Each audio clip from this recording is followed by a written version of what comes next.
Assalamualaikum teman-teman. Nama saya Anelita Mutia Ermawan dari S1 Gizi. Sebelum kita mulai praktikum, mari kita cuci tangan.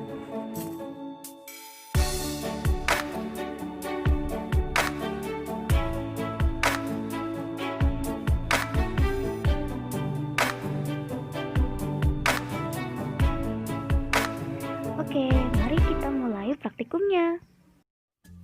Uji susu. Praktikum yang akan dilakukan pada saat ini adalah uji susu. Pertama, siapkan 1 gelas, sendok, dan juga 1 bubuk susu instan. Baik, tuangkan 1 sendok susu ke dalam gelas. Setelah itu, beri air hangat secukupnya. Lalu aduk hingga merata. Jika sudah merata, kita akan diamkan susu ini selama 2 hari atau beberapa hari.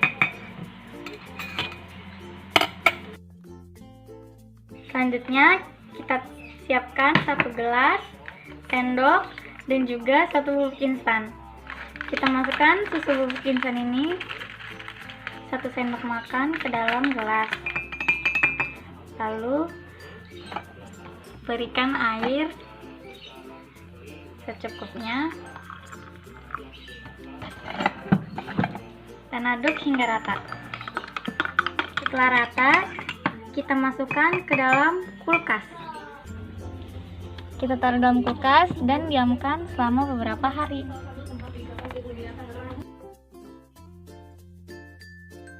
Seperti yang kita lihat ya teman-teman, susu yang didiamkan di suhu ruangan akan menjadi lebih cepat untuk basi. Mengapa demikian? Penyebab susu yang didiamkan di suhu ruangan menjadi basi antara lain penyebab enzimatis, yaitu menghasilkan bau tengik karena enzim lipase pada lemak susu.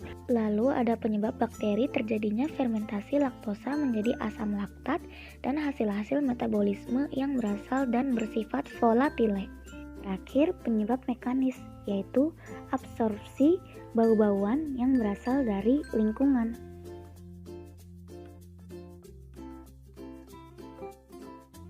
Rempah dan bumbu.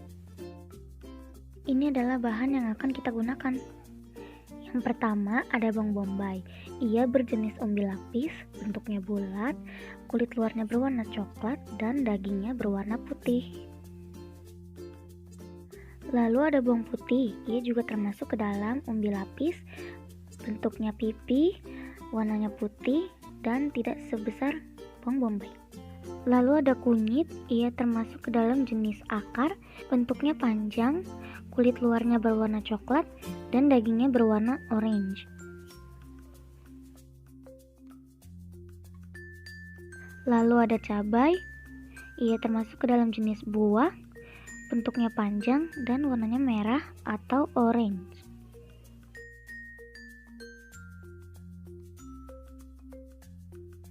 Lalu ada kapulaga, ia juga termasuk ke dalam jenis buah, bentuknya bulat, berwarna putih, dan ukurannya tidak sekecil ketumbar.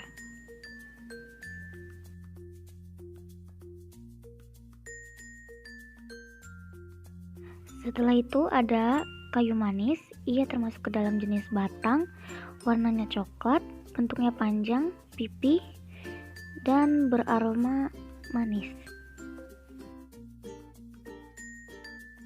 Lalu ada juga batang sereh, ia termasuk ke dalam jenis batang, bentuknya panjang berwarna hijau muda dan memiliki cabang di atasnya.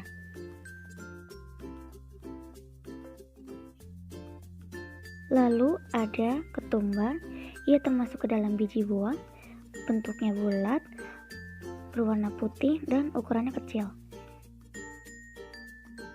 Lalu ada daun bawang, ia termasuk ke dalam jenis daun, bentuknya panjang, berwarna putih kehijauan, dan di atasnya ada cabang.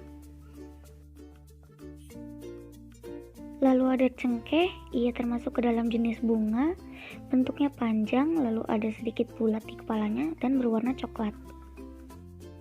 Dan yang terakhir ada MSG atau monosodium glutamate, ia termasuk ke dalam bumbu buatan atau seasoning.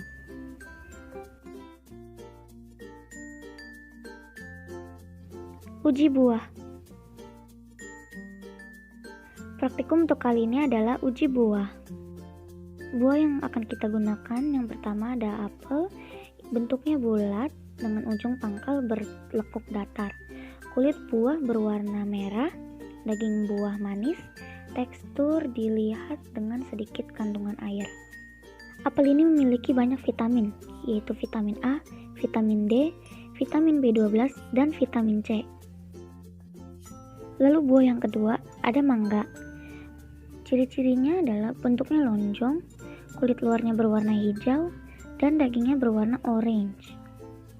Kandungan yang ada pada mangga ini antara lain vitamin A, vitamin C, dan vitamin E. Langkah pertama yang harus kita lakukan adalah memotong buah menjadi ukuran yang kecil-kecil lalu memasukkannya ke dalam mangkuk. Tambahkan mayonaise pada mangkuk mangga, lalu ratakan hingga menutupi semua mangga. Lakukan hal yang sama pada buah apel. Setelah rata, kita akan diamkan selama 30 menit.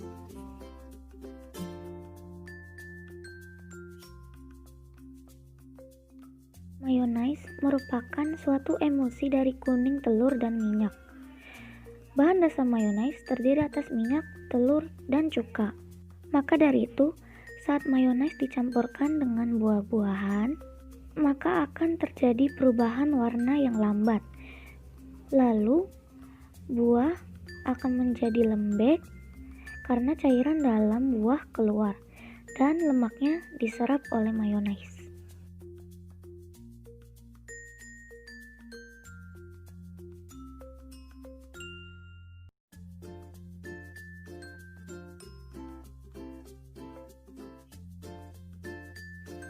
Uji sayur. Praktikum kali ini adalah uji sayur. Mari kita siapkan bahan-bahannya. Yang pertama ada terong. Bentuknya panjang, sedikit melengkung, dan kulitnya berwarna ungu. Lalu ada wortel. Bentuknya panjang dan berwarna orange.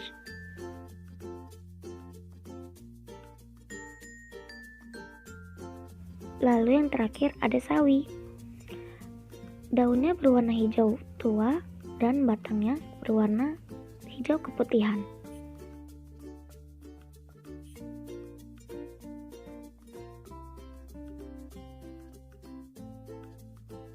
Oke, pertama kita harus memotong sayuran menjadi kecil-kecil seperti ini.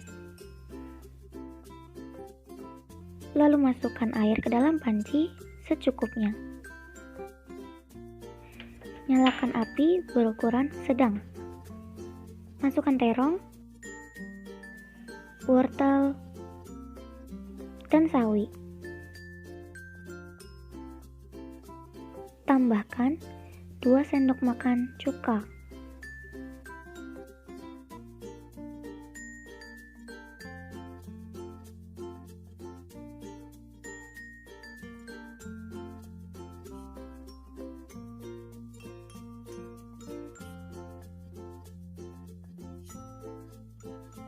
Rebus selama 15 menit.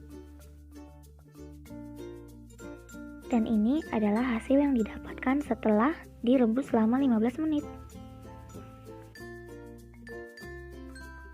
Sayuran berwarna merah dan ungu dalam larutan asam warnanya menjadi lebih cerah atau segar.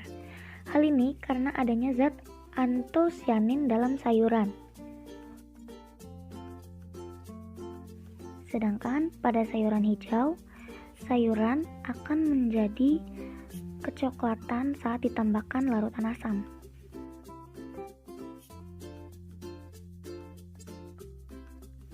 Masukkan terong, wortel,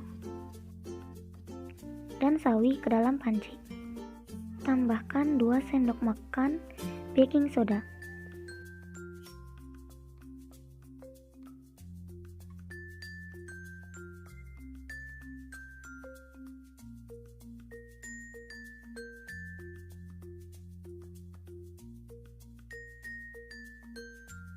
rebus selama 15 menit.